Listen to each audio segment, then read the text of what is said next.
बिस्मिल्लाहिर्रहमानिर्रहीम। अस्सलाम वालेकुम जनाब। स्टोरी मैंने एक ही शेयर करनी है और स्टोरी वही है जिसने पाकिस्तानी सियासत में तहलका मचा रखा है, तहरीक अदम एतमाद। अब अदम एतमाद जमा हो गई है, अपोजिशन अपने हिसाब से मुतमईन है, वज़ीर आज़म साहब अपने हिसाब से मुतमईन हैं। अब पता नहीं कौन सच बोल रहा है और कौन अदाकारी कर रहा है, ये पता चल जाएगा जल्द ही। बस ये 2-3 हफ़्तों की बात है और ये मालूम हो जाएगा।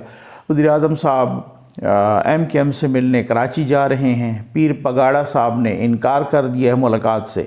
शुजात साहब मौलाना साहब के पास आ गए जनाब मुलाकात करने। आज उनकी जरदारी साहब से, इसमें मैं अंदर की ख़बर बताऊंगा, और साथ ही अटार्नी जनरल साहब से रब्ता किया है, मशवरा किया है, मुलाकात की है वज़ीर आज़म साहब ने। अटार्नी जनरल साहब ने उनको क्या मशवरा दिया है, फ़रोग़ नसीम साहब और फवाद चौधरी साहब ने क्या मशवरा दिया है, और इसी तरीके से अलीम ख़ान साहब लंदन रवाना हो गए हैं। बहुत ही एक यूँ समझ लीजिए कि अब मुझे नहीं लगता कोई भी लम्हा, दिन तो छोड़ दीजिए, कोई भी लम्हा ब्रेकिंग न्यूज़ से खाली होगा। बहुत बड़ी ब्रेकिंग और एक तहलका समझ गया, एक भौचाल सा आ गया है पाकिस्तान के सियासी कैनवस पर। अच्छा, अब बात यह है कि कल शुजात साहब, चौधरी शुजात साहब भी अचानक आ गए जनाब मौलाना साहब से मुलाकात करने, और आज फिर उनकी मुलाकात जरदारी साहब के साथ भी है। जैसे ही उन्होंने मौलाना साहब से मुलाकात की तो फौरी तौर पे मौलाना साहब से शहबाज साहब की भी मुलाकात हो गई और वहाँ उन्होंने बताया कि क्या बात हुई। अच्छा, शुजात साहब जैसे आए तो मौलाना साहब ने भी उनसे शिकवा किया। ज़रा बता रहे हैं कि मौलाना साहब ने कहा, जी देखें, आपने शहबाज साहब को जो है ना खफा किया है, मेरे कहने पर वो आपके पास आए थे और ये आप ही की फरमाइश थी। ये मुझे बिल्कुल, ये मैं आपको पहले भी ज़िम्मेदारी के साथ बताया है, अब भी मैं उसी ज़िम्मेदारी के साथ बता रहा हूँ कि कह रहे हैं कि जी ये आप ही की तो फरमाइश थी और आपकी फरमाइश पे हम आपके पास आए। फिर आप ही की फरमाइश थी कि जी वो क्यों नहीं आ रहे कि जो या पंजाब की सबसे बड़ी पार्टी है वो आपके पास आए। फिर जब उन्होंने आपको इशाइये पे बुलाया तो आपने इनकार कर दिया, तो फिर क्या मसला है। फिर इसी वजह से तो शुजात साहब आए हैं ना, चौधरी परवेज़ इलाही साहब नहीं आए, वो आप समझ तो गए होंगे, ठीक है ना। फिर उसके बाद जनाब फौरी तौर पे शहबाज शरीफ साहब की मुलाकात हुई मौलाना साहब से, और फिर उसके बाद जरदारी साहब से मुलाकात आज होनी है शुजात साहब की। तो इससे बहुत सारों के लिए ना बहुत सी निशानियां हैं। अब मैं समझता हूं कि जिस तरीके से चौधरी साहबान की सियासत को नवाज शरीफ साहब ने खुडे लाइन लगाया है ना, वो तो अब लग पता चल गया है ना कि वो अपना क्या कहते हैं, अलीम ख़ान साहब जब वो मुतहर्रिक हुए और वहाँ वो आए, फिर अब बुज़दार साहब को कहा गया कि जनाब इनको हटाना पड़ेगा। कल जहांगीर तरीन ग्रुप की एक अहम मीटिंग भी हुई और उसके बाद उन्होंने मीडिया टॉक की। उसमें उन्होंने कहा कि जनाब बुज़दार से कम पे बात नहीं होगी, बुज़दार को हटाएं फिर बात होगी। अब मामला ऐसी जगह पे आ गया है कि जनाब चौधरियों को मनाते हैं तो अलीम ग्रुप और जहांगीर तरीन ग्रुप वो नाराज़ होते हैं, अगर उनको मनाते हैं तो ये नाराज़ होते हैं। तो मेरा ख्याल है पंजाब की हद तक तो आप 100% नहीं, आप 200% कह दें तो वो भी कन्फर्म है। और साथ ही शहबाज शरीफ साहब ने, अंदर की ख़बर ये है कि हमज़ा शरीफ साहब को, हमज़ा शहबाज को उन्होंने ग्रीन सिग्नल दे दिया है। उन्होंने कहा जनाब के भाई साइन करवाएं अरकान से और वहाँ भी जो है ना जमा करवाएं जल्द अज जल्द तहरीक अदम एतमाद। और वहाँ जमा हो गई और चौधरियों के साथ भी वही सूरत हाल ठीक रही। तो फिर इसका मतलब तो ये है कि दूसरे दिन ही इजलास बुला लेना है उन्होंने, क्योंकि वो इजलास बुलाना है स्पीकर ने, और स्पीकर ने तो 14 दिन का तो मैक्सिमम का वक्फा होता है ना।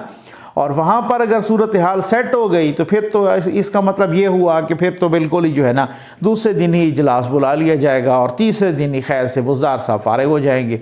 वो उनकी तो बहुत मुश्किल में है। आ जाएँ जनाब यहाँ पे अब कराची में जा रहे हैं और कुछ लोग कह रहे हैं, कुछ तुरप के पत्तों की बात कर रहे हैं कि वो क्या है, ट्रम्प कार्ड क्या खेल सकते हैं इमरान खान साहब। कल वज़ीर आज़म पाकिस्तान ने जनाब कुछ यूट्यूबर्स को भी बुलाया, वही मालशिया पालशिया, कोई FA फेल, कोई BA फेल, कोई इस तरीके के। तो वो जनाब उनको जो है ना उनके कंधों पे ज़िम्मेदारी डाली है, मैंने आपको कल भी बताया था।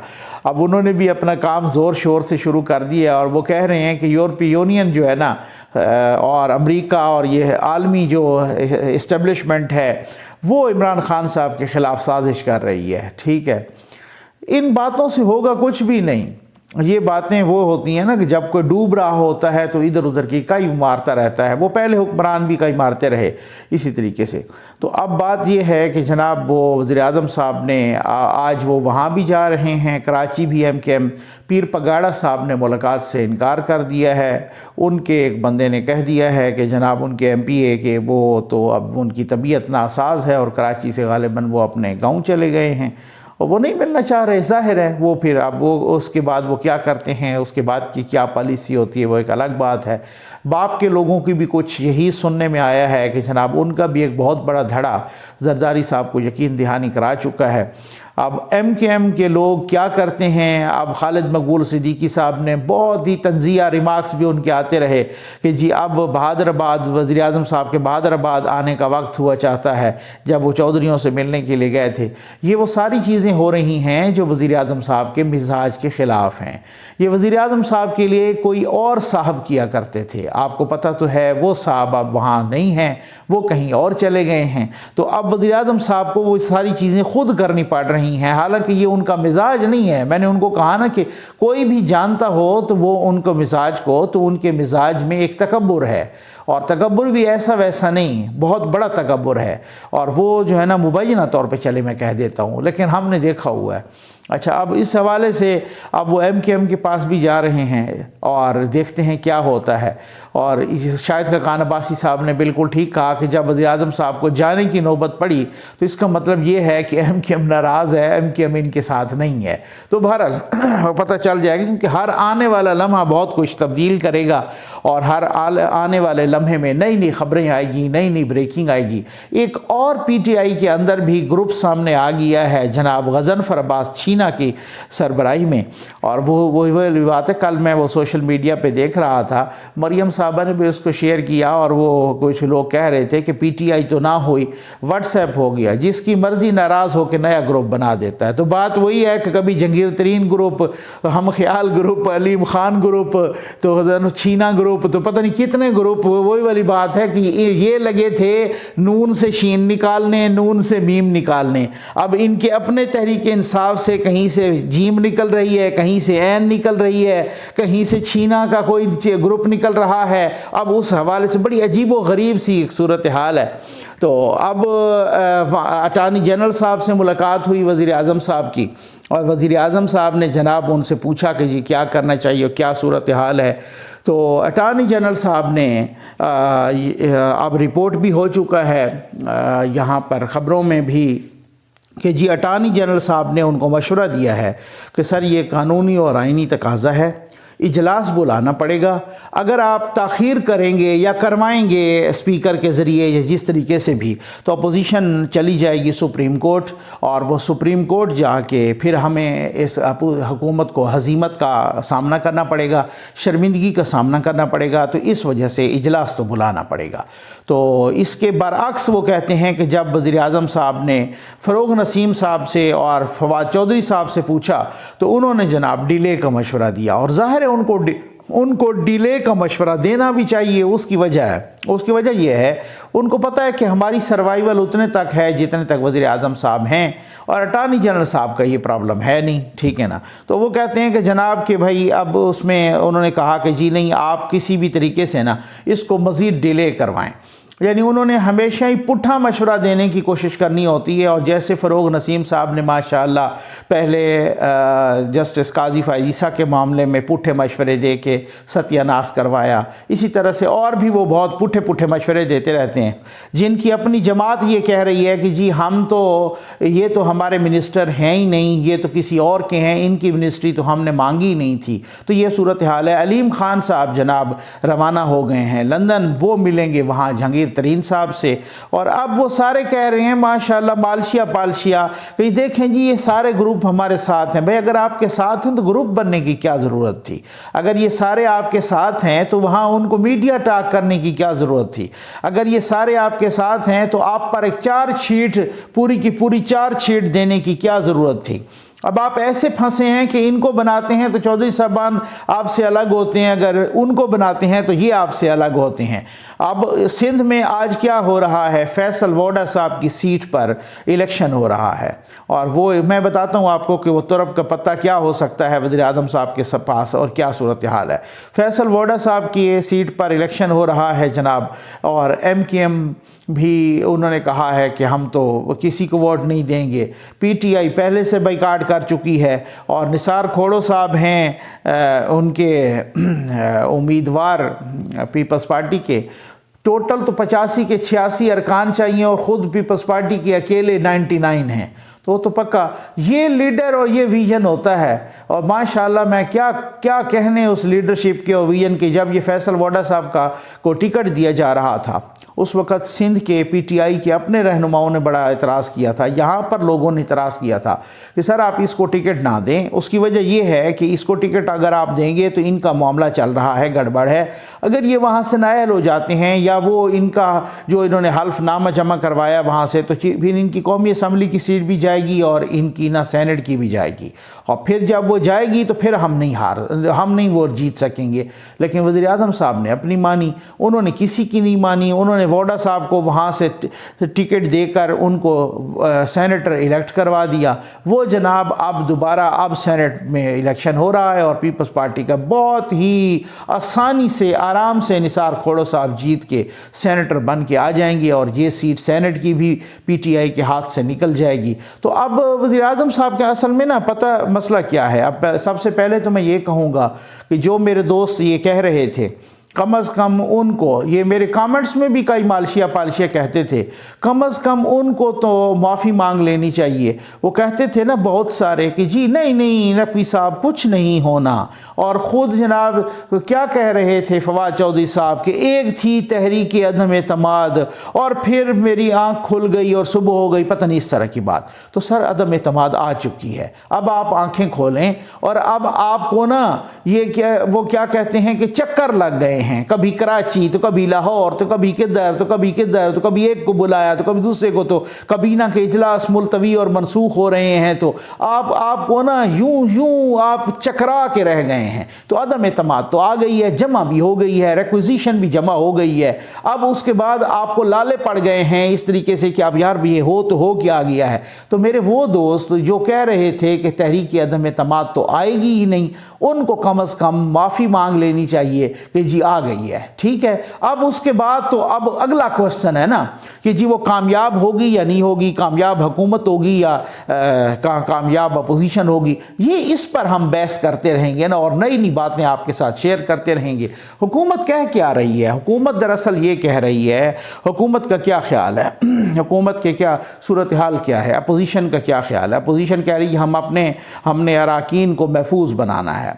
अब शहबाज शरीफ साहब कह रहे थे, पता चला है यही ज़राए बता रहे हैं अंदर के, कि शहबाज शरीफ साहब ने कहा कि जितने भी हमारे पास है ना 24, 25, 30 जितने भी हैं उनको सामने करें, उनसे प्रेस कॉन्फ्रेंस करवाते हैं, ठीक।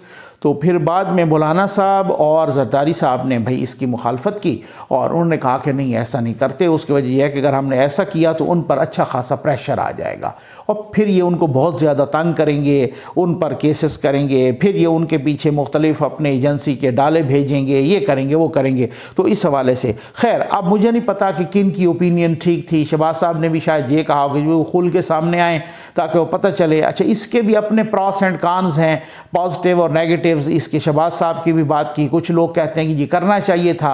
उसकी वजह यह है कि ये सामने आ जाते तो फिर डर के इनके कोई करीब ना लगता, और फिर वो कहते हैं कि नहीं यार अगर वो सामने आ जाते तो उन पे और भी ज़्यादा प्रेशर बढ़ जाता, वो प्रेशर बढ़ जाता तो ये उन पे कोई केसेस खोल देते तो अंदर कर देते, और फिर ये प्रोडक्शन आर्डर न जारी करते। तो बहुत सारी चीज़ें हैं इसका। वो खैर अब पता नहीं, मुझे नहीं पता व्यूअर्स में से कौन से किस राय के ज़्यादा करीब हैं, लेकिन फिर भी अब उसके बाद जनाब हुकूमत का ये है, मैं एक तरह से समझता हूँ कि अदम एतमाद सिर्फ जमा नहीं हुई बल्कि वज़ीर-ए-आज़म साहब पे अदम एतमाद हो भी गई है। उसकी वजह यह है कि अपने लोग जो कोई अलीम ग्रुप, कोई तरीन ग्रुप, कोई छीना ग्रुप, ये सारे जो सामने आ गए हैं, ये अदम एतमाद नहीं है तो और क्या है।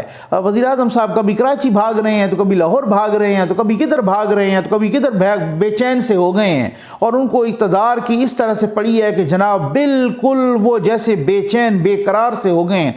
तो वो अब तुरब का पत्ता मैं बताता हूँ आपको कि कुछ लोग कह रहे हैं कि जी वो कौन सा तुरब का पत्ता है जो वो वज़ीर-ए-आज़म साहब खेलेंगे, और वो कह रहे हैं कि जनाब वो अगर उनको ये मैं नहीं कह रहा, ये वही मालशिया पालशिया जो निजी महफिलों में बैठ के वज़ीर-ए-आज़म साहब के बहुत सारे दोस्त जो निजी महफिलों में बैठ के कहते हैं कि जी वो क्या करेंगे कि जब उनको पता ये कन्फर्म हो गया, पता चल गया कि यार अब मेरे हाथ से गेम बिल्कुल जाने लगी है, असम्बली तो अब वो तोड़ नहीं सकते। और इस्तीफ़े का जहाँ तक ताल्लुक़ है, मुझे नहीं लगता कि वज़ीर-ए-आज़म साहब इस्तीफ़ा दें, या तो अदम एतमाद को वो फेस करेंगे या फेस करने से भी पहले वो कहते हैं कि किसी नए साहब के नाम का ऐलान कर देंगे। अब वो ऐलान होता है और दूसरी तरफ से क्या रिएक्शन आता है, ये सारा कुछ बड़ा सोच के करेंगे भाई, ठीक है ना, क्योंकि जो मालशिया पालशिया कह रहे हैं मैं उनको आपको बता रहा हूँ, क्योंकि उनका सारा जो दारो मदार था ना वो जनाब मिन्नतें, तरले, वो फ़ोन कॉल्स बहाल करने वाली बात, वो सारा कुछ।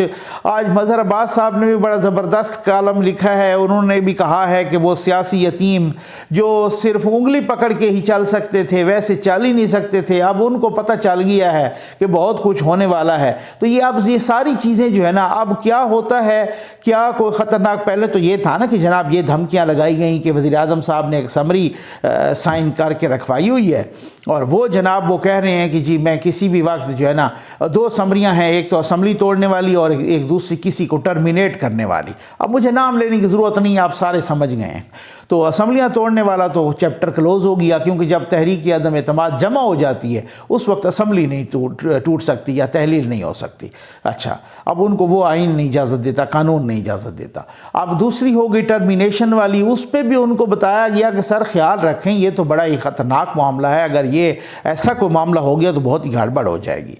और अब एक तीसरी भी बात है जो कि बहुत ही आम है मार्केट में, और उनके अपने दोस्त फैला रहे हैं, उनके मालशिया पालशिया चैनल्स में भी बैठे कुछ लोग ऑफ द रिकॉर्ड ये बात कर रहे हैं, हम तक वो पहुंच रही है, और जाहिर है उन तक नहीं पहुंच रही होगी कि जिनसे मुताल्लिक है। वो कहते हैं कि जनाब जब आप देख लीजिएगा कि जब इस तरह की कोई बात हुई तो फिर आप देखें कि वज़ीर-ए-आज़म साहब ने किसी को अनाउंस करना है तो डिस्प्यूटेड तो हो जाएगा ना मामला।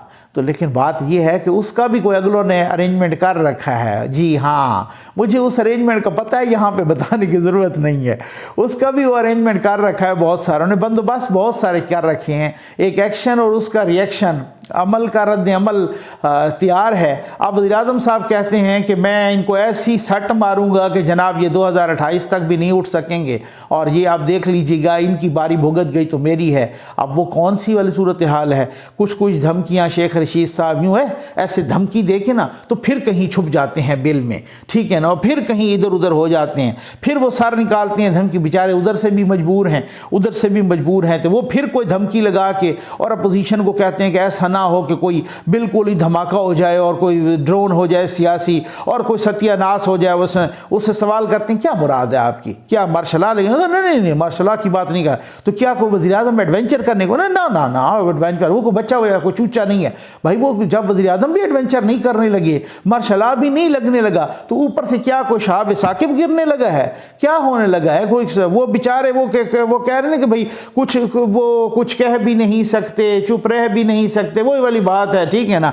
तो शेख साहब की उनके अपने वो ज़रा ताज़ा तरीन खबर ये है कि बहुत इधर उधर जनाब वो छोड़ने की सोच रहे हैं, और वो कह रहे हैं कि भाई यार ये कोई भी अगर कोई इस तरह का एडवेंचर होता है, चाहे किसी नए का ऐलान हो या कहे, तो उसका ज़ाहिर है कोई रिएक्शन आएगा।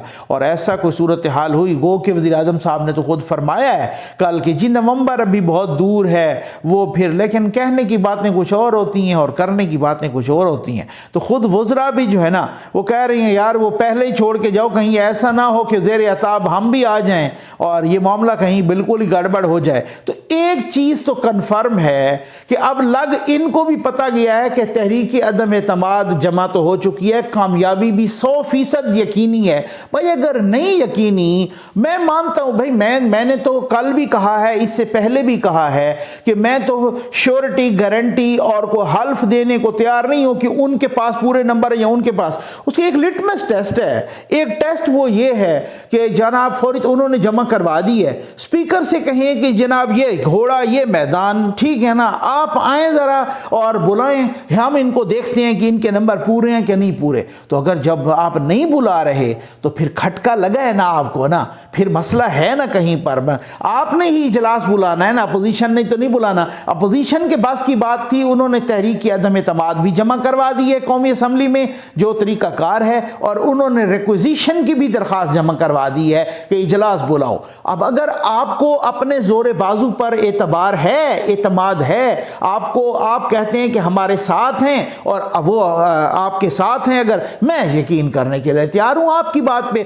आप ऐसा कीजिए, कल इजलास बुला लीजिए, अपोजिशन को कहेंगे जी तब आजमाई कर लीजिए। अब आपने इजलास आ गया है, अब आप अपने मेंबर्स लाइए और अपना तरीके अदम एतमाद को जो है ना, फिर हम भी कहेंगे कि यार आपने ये कैसी बात की थी, आपने अदम एतमाद जमा की और आप उसको पास नहीं करवा सके। तो फिर तो है ना, फिर इस सूरत हाल में ये जो आए बाएं शाएं हो रही है ना, इससे बहुत कुछ नज़र आ रहा है कि दाल में कुछ काला नहीं, पूरी दाल ही काली है, कि जिन पे वो आपका तकिया था ना, वो ही पत्ते हवा देने लगे, वो पत्ते ट्रांसफ़र हो गए हैं। अब मुसीबत ये है कि आपको समझ नहीं आती भाई यार हम उन्हीं पत्तों को दोबारा कैसे लाएं, ये सूरत हाल है। और कहीं ऐसा ना हो उनको दोबारा लाने की जंग में कहीं बहुत कुछ ही रंग में भांग पड़ जाए। उम्मीद है आपको वीडियो पसंद आई होगी। आपका बहुत बहुत शुक्रिया।